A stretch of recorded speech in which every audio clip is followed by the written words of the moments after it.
we have an example of small k. You can see it's times 10 to the negative 5.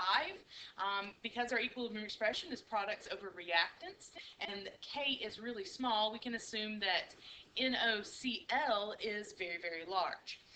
So we keep our reactants a lot, and we're not forming as much NO and Cl2.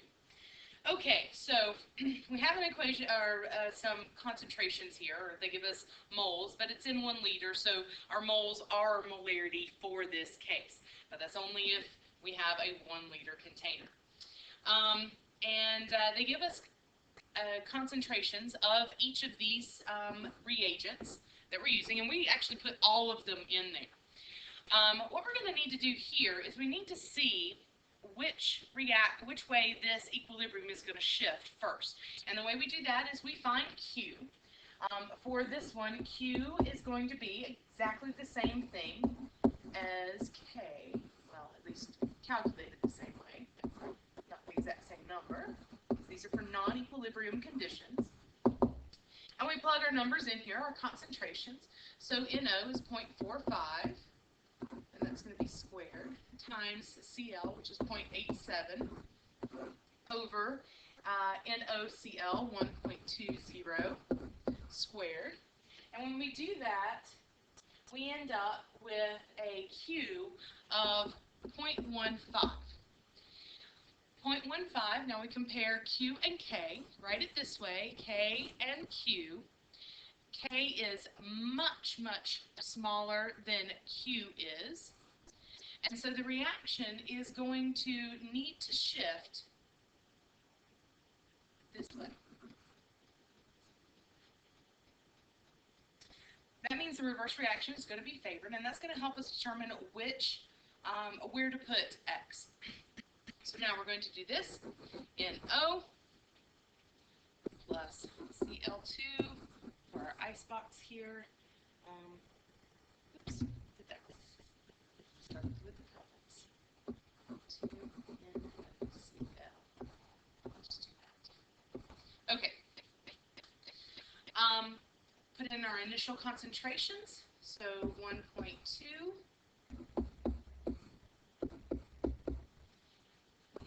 Don't forget sig figs, they become more important here. 0.45 and 0.87.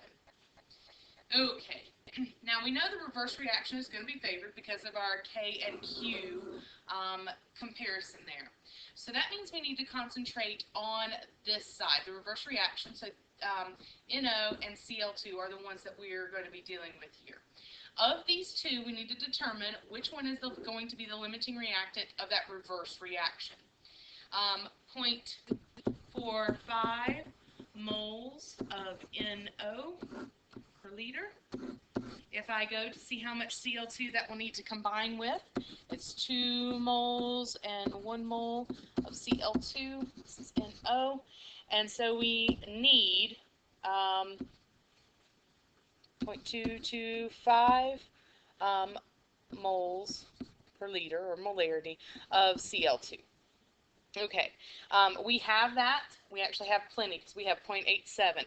So that means that NO is going to be our limiting reactant. Excuse me.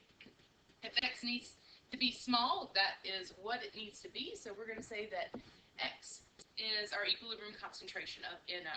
And that's how we decide. Again, it's comparison between K and Q. So you have to calculate your Q first, compare those two, see which way the reaction is going to proceed, and that'll help you figure out which side to put X on. All right, so for this one, we need to calculate our change. Since we have the initial and the equilibrium of NO, it is final, which is X minus initial, 0.45. So that's going to be our change. This is a 2-to-1 mole ratio here. So we need to have, this is going to be 0.5 X minus 0.225, I believe.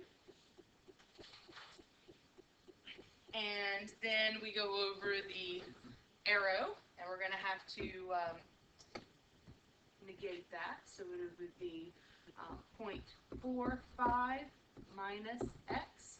So I just made the change for NO negative. All right.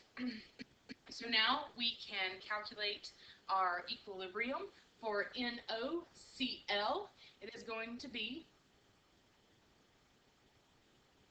we're going to add them together, 1.20 plus 0.45 minus X. So that's going to be 1.65 minus X.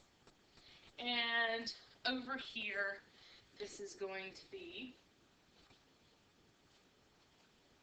0.5x minus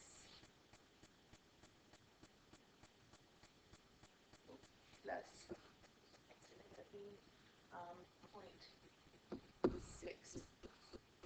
0.645. And that's just the 0.87 plus the 0.225.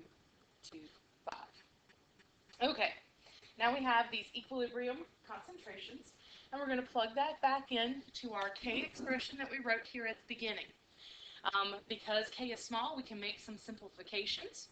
And so this is going to be 1.6 times 10 to the negative 5. That, again, is the K that they gave us in the problem, is equal to NO, and our equilibrium concentration of that is X, and that is squared, times Cl2, 0.5x plus 0.645, divided by 1.65 minus X, and that has to be squared as well. Because this is small, we can make some simplifications. 0.5x plus 0.645, we're going to assume that X is so small it's not really going to matter much to that 0.645. The same thing goes over here, the 1.65 minus X. We're going to assume that X is too small to even really affect that number too much. Okay, so that brings us to 1.6 times 10 to the negative 5 equals X squared times 0.645 over 1.65 squared. Then I just need to rearrange my equation. And let's see, 1.65 or 1.6 times 10 to the negative 5 times 1.65 squared. And I end up with 4.3, well, let's make that a 4. 4.4 times 10 to the negative 5 equals X squared times 0.645. Divide both sides by 0.645. And I end up with X squared equal to 6.8 times 10 to the negative 5. To get rid of the square, I need to square root both sides. So, second square root of the answer. And I end up with, I have to go over here, X equals 8.2, yes, times 10 to the negative 3. All right, so then we have to find our equilibrium concentrations. X is our equilibrium concentration of NO. So we've got that. Now we just have to plug it into the others to figure out our equilibrium concentrations for, let's do NOCl. So that's going to be 1.65 minus 8.2 negative 3. That ends up 1.64.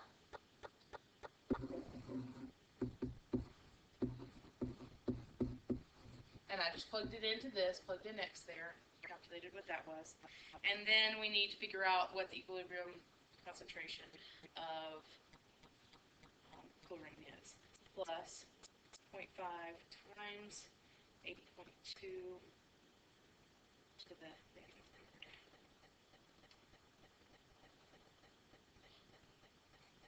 And I got, for chlorine, if I plug in X, I got 0.649 as my concentration for Cl2. All right, and that's how that problem's done.